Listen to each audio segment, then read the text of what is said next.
বাংলার ছেলে মেয়েদের চাকরি চুরি করে নিয়ে গেল যারা, তারা বাংলাকে কলঙ্কিত করলো।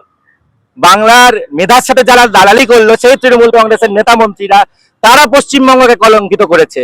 আমাদের বাংলার ভবিষ্যৎ যারা ছাড়খাড় করছে, যারা বিদ্যালয়ে বাচ্চাদেরকে পড়ানোর জন্য ভুয়ো শিক্ষক, ঘুষখোর শিক্ষকদেরকে পাঠাচ্ছে, অযোগ্যদের পাঠাচ্ছে, তারা বাংলার ভবিষ্যৎ নিয়ে ছিনিমিনি খেলছে। তারা পশ্চিমবঙ্গের আমি বলবো যে তারা ধ্বংস তো করেছে, এবং এরা পশ্চিমবঙ্গ বিরোধী, এরা বাংলা বিরোধী, তাই বাংলার ভবিষ্যৎ শেষ করছে।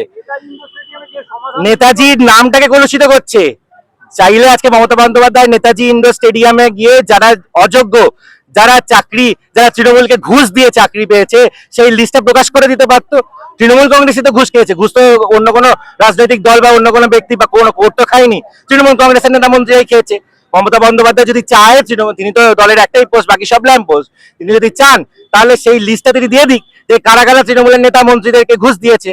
আজকে যারা ওই রাজপথে নেমেছে, তৃণমূল কংগ্রেসের ছাত্র পরিষদ, তাদের যুবা তৃণমূল নাকি, ওখানে তৃণাঙ্কুরকেও বলবো যে ভবিষ্যতে এরা তো যারা আজকে রাস্তায় নামছে, যে ছেলেমেয়েরা, তাদের তো ভবিষ্যতে চাকরি বাকরি লাগবে। সবাইকে কি বৃদ্ধ বাবা মাদেরকে ফেলে ওই ব্যাঙ্গালোরে চাকরি করতে যাবে, না ওখানে গিয়ে মুম্বাইতে চাকরি করতে যাবে, না দিল্লিতে যাবে, না ওখানে গৌহাটিতে যেতে হবে? অনেককে তো পশ্চিমবঙ্গে থাকতে হবে, বাবা মার পাশে থাকতে হবে। তারা কি করবে? তারা সবাই তো তৃণমূলকে ঘুষ দিয়ে চাকরি পাবে না।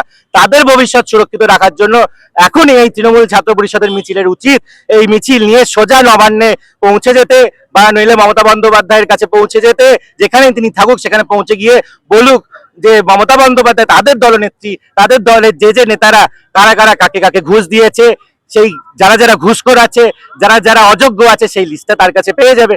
মমতা বন্দ্যোপাধ্যায় যদি চায় তাহলে ইমিডিয়েটলি সেই লিস্টটা পাওয়া যাবে।